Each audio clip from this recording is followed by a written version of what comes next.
예, 요한계시록 17장 1절부터 17절 읽겠습니다. 또 일곱 대접을 가진 일곱 천사 중 하나가 와서 내게 말하여 가로되 이리 오라. 많은 무리에 앉은 큰 음녀에 받을 심판을 내게 보이리라. 땅의 인물들도 그로 맹하였고 땅에 거하는 자들도 그 은혜의 포도주에 취하였다고. 곧 성령으로 나를 데리고 광야를 가니라. 내가 보니 여자가 붉은 빛 짐승을 탔는데 그 짐승의 몸에 참남된 이름들이 가득하고 일곱 머리와 열 뿔이 있으며 그 여자는 자기 빛과 끈이 보소지고 금과 보석과 진주로 부리고 손에 금자를 가졌는데 가증한 물건과 그의 눈에는 더러운 것들이 가득하더라. 그 이마에 이름이 기록되었으니 비밀이라. 큰 바벨론이라. 땅의 음녀들과 가증한 것들의 어미라 하였더라. 또 내가 보매 이 여자가 성도들의 피와 예수의 증인을 피에 취하니라. 내가 그 여자를 보고 기이 여기고 크게 기이 여기니. 천사가 가로되 왜 기이 여기느냐.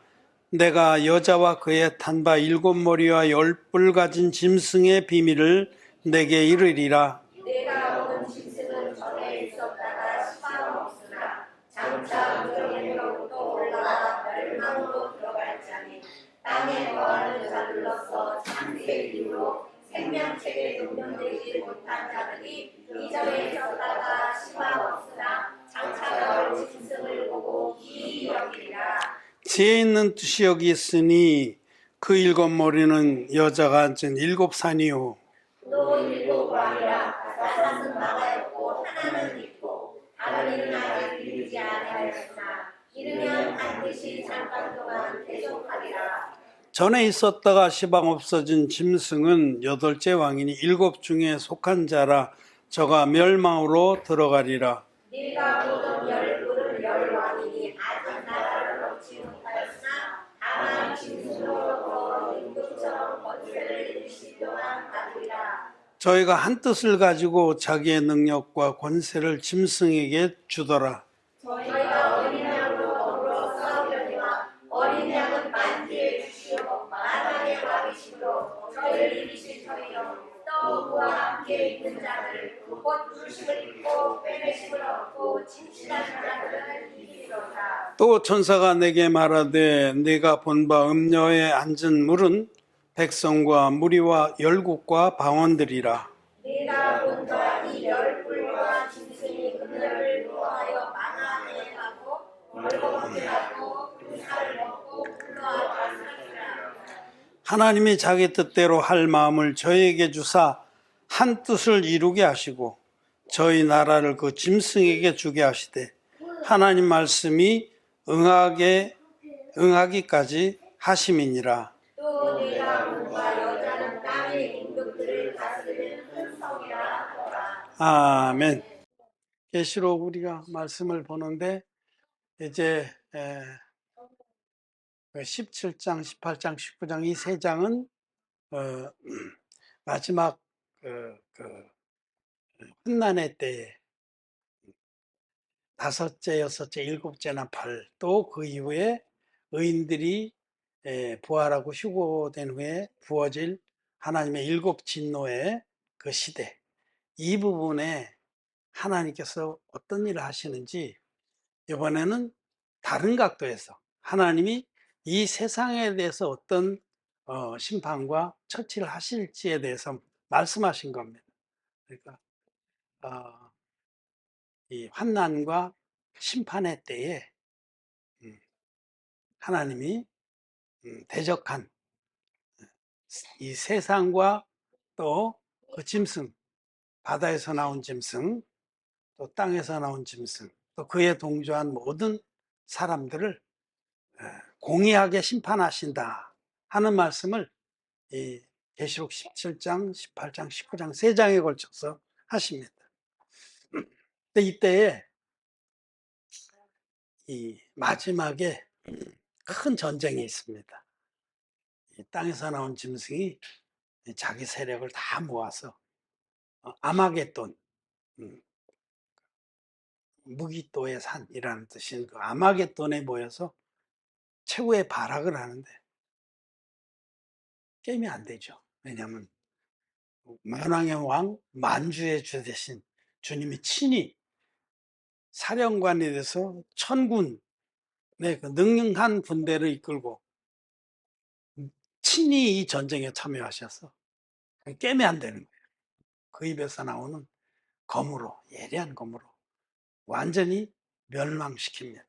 그 부분에 대해서 계시록 17장, 18장, 19장은 말씀을 합니다. 내용은 간결합니다. 뭐냐면 사람들이 하나님보다 더 사랑한 그 세상, 이 세상은 반드시 멸망한다. 그러니 너희는 세상을 사랑하다 함께 멸망하지 말라. 그 말씀입니다. 세상을 사랑하는 자는 세상과 함께 멸망합니다. 그것이 이 멸망의 세상에서 너희는 속히 나와야 된다. 지금 하시는 말씀이에요.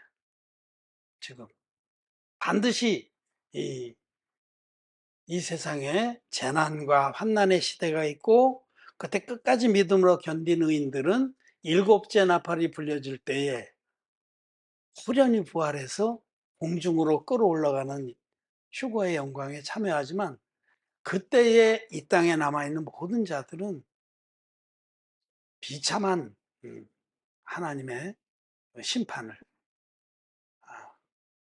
감당할 수 없는 심판을 고스란히 당하고 이 세상과 함께 멸망을 합니다. 그래서 이런 말씀들을 반드시 속히 될 일을 기록해 주시면서 절대로 이 세상과 함께 음행을 저지르고 세상과 함께 멸망하지 말 것을 말씀하십니다. 여기 이제 계시록 17장 1절에 또 일곱 대접을 가진 일곱 천사 중 하나가 와서 내게 말하여 가로되 이리 오라. 많은 물에 앉은 큰 음녀에 받을 심판을 내게 보이리라. 일곱 대접을 가진 일곱 천사 중 하나. 그러니까 그 부활과 휴거가 있은다면 무자비한, 무차별한, 궁율 없는 심판이 임하는데 그 대접을 가진 천사 중에 하나가 앞으로 이 세상에 대해서 하나님이 어떻게 응징하실지를 보여주십니다. 그러면서 이 많은 무리에 앉은 큰 음녀가 받을 심판을 말씀합니다. 이 큰 음녀, 그는 세상을 말해요, 세상. 여기 성경에는 그 음녀, 큰 성 바벨론, 이렇게. 큰 성 바벨론. 그 당시에 그 계시록이 쓰여질 그때에는 그 바벨론이 세계 최대의 도시였습니다. 거기는 너무너무 화려하고 웅대한 건물들이 있고 쾌락이 뭐 인간의 쾌락이 극대화되고 그냥 하나님을 하나님이 어디 있냐? 이 세상이 다다. 그런 자들이 이 대도시를 건설하고 거기서 만족을 누렸어요. 그러면 세상은 하나님을 믿지 않고 하나님을 등진 사람들은 도시를 건설합니다. 이 창세기에 보면 이 의인들의 족보에는 의인들은 낳고만 하는데 죄인들 하나님의 구원의 그 빛을 거부한 자들은 항상 도시를 건설. 어디에 가서 도시를 건설하고 또 문명을 개척하고. 그래서 뭐 누구는 퉁소 부는 자의 조상이 되고 뭐 어떤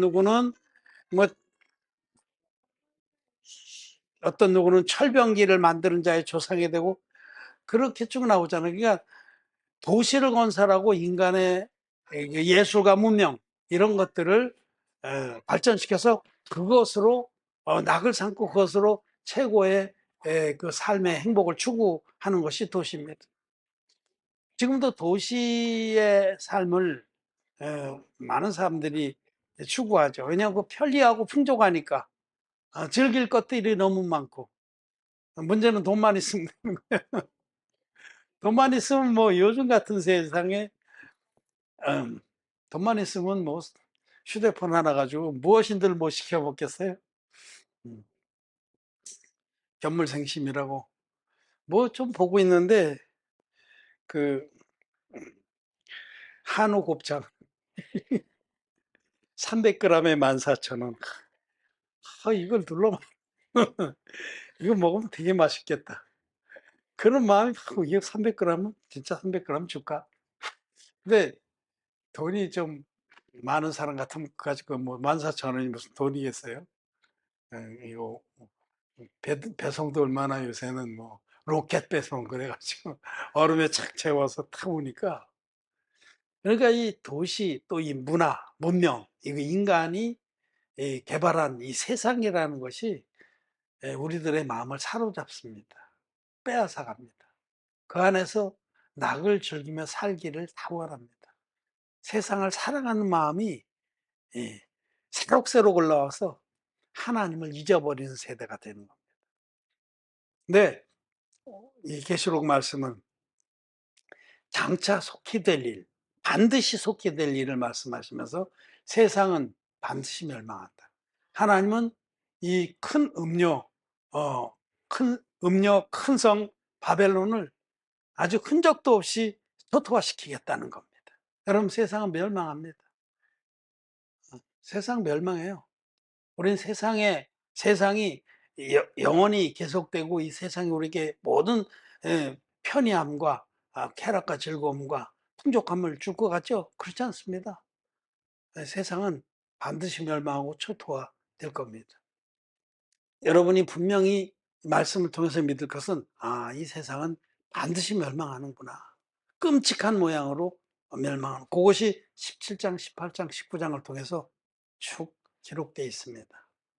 근데 여러분 마음이 세상에 쏟아져서 이 세상이 영원히 이렇게 계속되고 더 풍족해지고 더 편리해지고 이렇게 될 거라고 생각한다면 그것은 하나님의 말씀 믿지 않는 겁니다. 이 말씀에서 조금이라도 더하거나 조금이라도 빼면 그런 자는 생명록 책에서 지워집니다. 이 말씀은 세상은 반드시 멸망한다 하는 겁니다. 여러분, 이 말씀, 하나님 말씀 앞에 우리가 마음을 딱 정해야 됩니다. 이 세상은 멸망하는구나. 장망성, 잠차 멸망할 세상에 우리는 살고. 그래서 이 세상에 쏟아진 마음을 이제는 거둬야 됩니다. 이 세상이 영원히 계속되고 영원히 우리의 모든 즐거움과 응? 또 편리함과 이런 걸 세상이 줄 것이다 이런 생각을 거둬야 됩니다. 그렇지 않습니다. 세상은 멸망합니다. 그게 그렇게 멀지 않았습니다. 아까 제가 기도할 때 요즘 세계적인 정세들 말씀드렸는데 세계적인 경제학자들이 앞으로 10년 동안 굉장히 어려운 시기가 올 것이다 이렇게 예측을 합니다. 아주 어려운 시기가 오면 전쟁이 나요. 자원과 식량과 이런 것이 없으면 전쟁이 납니다. 그리고 더 나가서 식수까지도 부족해지면 맞아. 끔찍한 인적 국가끼리 전쟁은 피할 수가 없어요. 예를 들면 지금 인도 차이나 반도 같은 경우에는 그 메콩강이라고 큰 강이 여러 나라를 관통해서 흐르거든요. 근데 점점 수량이 줄어들어요. 물의 양이. 기후온난화 때문에. 그러면 위에 있는 나라가 그 물을 막아버립니다. 자기네가 물을 독점해. 그러면 아래에 있는 나라들이 쳐들어가지 않겠어요? 그 물이 흘러들어야 자기들도 뭐 생명을 부지하고 농사도 짓고 그러는데 그러면 그 댐 비행기 보내서 폭파해버리죠. 미사일 쏴서 폭파해버리죠. 전쟁 나는 거예요. 그런 것입니다. 그래서 앞으로 머지않아서 그런 이 성경에 기록된 대로 난리와 난리의 소문들이 나고 처처에서 기근과 지진이 나고 자연재난이 극대화되면서 이 말씀대로 환난으로 넘어가게 됩니다. 땅에서 나온 짐승이 이 음료로 더불어 이 세상의 모든 자원과 문화와 문명과 제도를 같이 거머쥐고 세상을 통치하게 되고 그리고 바다에서 나온 짐승 여기 이제 거짓 선지자라고 이제 18장, 19장에 가면 구체적으로 말씀해요. 바다에서 나온 짐승이 거짓 선지자로 더불어 무적행에 쫓겨난다 이런 말씀. 그렇게 이 마지막에 그 혼란한 때에 등장하는 이 세상의 가치들, 세상이 줄 수 있는 그런 쾌락과 명예와 권력과 그 안락함, 풍족함 이런 것과 함께 통치했던 그 세계 통치자도 같이 몰락을 하는 겁니다. 그러므로 우리는 계시록 17장부터 19장의 말씀을 보면서 두려워할 것이 아니라 이렇게 반드시 되니 우리는 세상으로 쏟아졌던 마음을 속히 걷어야 되는구나. 세상과 짝하면 안 되겠구나 하는 분명한 마음들이 여러분들에게 있어야 됩니다. 그리고 정말 먹을 것과 입을 것이 있으면 족한 줄 알고 지금 믿음으로 살아야 됩니다.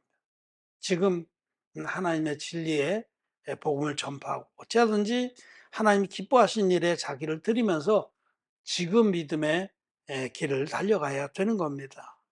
지금 뭐 큰 문제 없고 안락하고 평안한데 왜 이렇게 초치는 말씀을 하시나? 나는 그냥 냅둬요. 그냥 이렇게 살래요. 아닙니다. 지금 나는 우리 교회 우리 장년들이 이제는 좀 자다가도 깰 때고 이제는 일어나서 적은 일이라도 함께 연합해서 복음을 섬기는 일들을 시작하길 바랍니다. 있는 자는 더 받아서 풍족하게 되고 없는 자는 그 있는 것마저 빼앗깁니다. 아예 복음 섬기는 마음이 없으면요 겨우겨우 복음을 두고 믿는 믿음도 그거 얼마든지 뺏길 수 있어요. 사단마귀에게. 세상을 사랑하는 자는 그 안에 하나님을 사랑하는 마음이 없는 겁니다. 요한일서 2장 말씀 한번 읽어보게요. 요한일서 2장 15절부터 17절 말씀 우리 한 목소리로 읽겠습니다. 이 세상이나 세상에 있는 것들을 사랑치 말라. 누구든지 세상을 사랑하면 아버지의 사랑이 그 속에 있지 아니하니 이는 세상에 있는 모든 것이 육신의 정욕과 안목의 정욕과 이생의 자랑이니 다 아버지께로 쫓아온 것이 아니요 세상으로 쫓아온 것이라. 이 세상도 그 정욕도 지나가되 오직 하나님의 뜻을 행하는 이는 영원히 거하느니라. 아멘. 이 세상이나 이 세상에 있는 것들을 사랑하지 말라고. 그 세상을 사랑하는 게 음행입니다. 음행이 무슨 육체적으로 뭐 음란한 죄를 짓는 것을 말하는 게 영적 음행은 하나님보다 이 세상을 더 사랑하는 게 음행입니다. 이 세상과 짝하는 것. 여러분들이 하나님을 기쁘게 하는 일, 하나님을 섬기는 일을 하나님의 말씀을 믿음으로 쫓는 일보다 내 육신의 욕망을 쫓아서 세상을 더 사랑하고 세상이 주는 기쁨을 거기에 더 취하고 세상의 향취에 마초가 돼서 막 정신 못 차리고 세상의 쾌락과 안락함과 풍족함과 세상이 주는 인정, 세상이 인정해 준 거 이런 걸 더 사랑한다면 여러분은 음행하는 자입니다. 음료와 음행하는 자는 음료와 함께 멸망을 받습니다. 지금은 평안할 때에는 교회에 앉아서 믿습니다 하고 있지만요. 그런 상태로 정말 그런 믿음 없는 상태로 재난과 환난에 들어가면 믿음을 떠납니다. 99.99% 믿음을 떠납니다. 그리고 음료와 함께 멸망을 합니다. 여기 오늘 우리가 읽었던 계시록 17장에 이제 생명책이라는 말씀이 나옵니다. 17장의 8절에 여기 보면 내가 본 짐승은 전에 있었다가 시방 없으나 장차 무정의로부터 올라와 멸망으로 들어갈 자니 땅에 관한 자들로서 창세 이후로 생명책에 농명되지 못한 자들이 이전에 있었다가 시방 없으나 장차 나올 짐승을 보고 기이 여기더라. 그 바다에서 나온 짐승이 놀라운 능력과 또 찬란함으로 대단한 그런 위용으로 나타나는 거기 마음을 홀딱 뺏겨버리는 거예요. 그가 표만 받으라. 내가 보장해 주마. 먹을 것도 주고 매매하게 하고 너희들이 어려운 가운데 살게 해줄게. 오른손이나 이마에 표를 받으라고 홀락 받아버리죠. 왜냐면 세상을 살아가서 그것에 너무 익숙해 있는데 이제 거기서 배제된다고 하는 두려움 때문에 그런 자는 생명록 책에서 지워집니다. 이, 이 생명록 책에 대해서는 이제 계시록 20장에서 자세히 말씀을 드리겠습니다.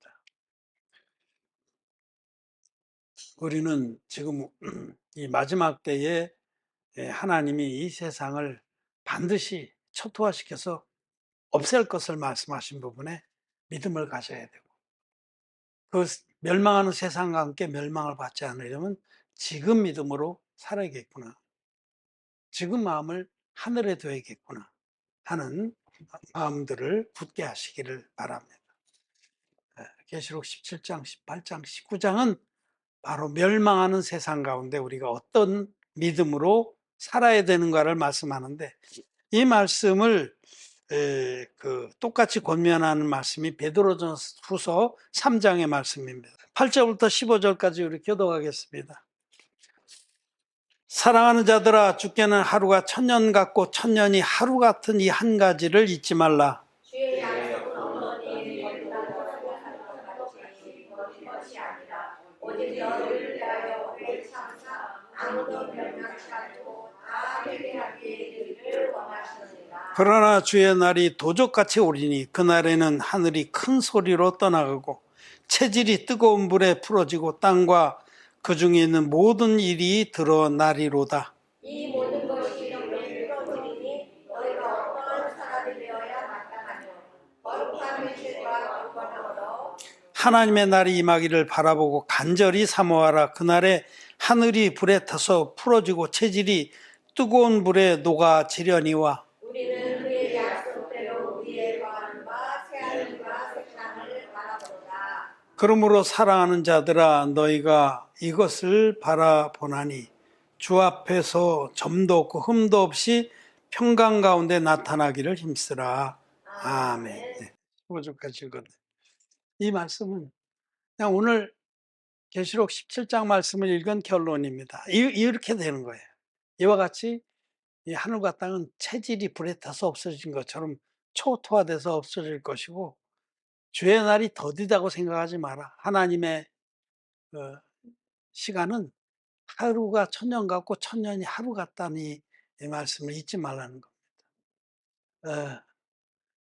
사도 베드로가 복음의 일을 했던 때보다 훨씬 더 주의 날이 가까웠습니다. 이제는 around the corner, 바로 코너에 와 있다고 볼 수도 있어요. 머지않아서 세상은 재난의 시대로 들어갈 수 있습니다. 그래서 그때가 언제일지 날짜 맞추기 이런 거 하는 건 이단이고요. 말씀대로 어려운 때가 온다는 겁니다. 멀지 않았다. 기상이변의 그런 것들을 볼 때 계시록의 말씀대로 그대로 전개될 겁니다. 그러므로 우린 지금 세상으로 쏟아진 마음, 우리가 이 세상에서 아무것도 가져갈 것이 없고 또 가져온 것도 없습니다.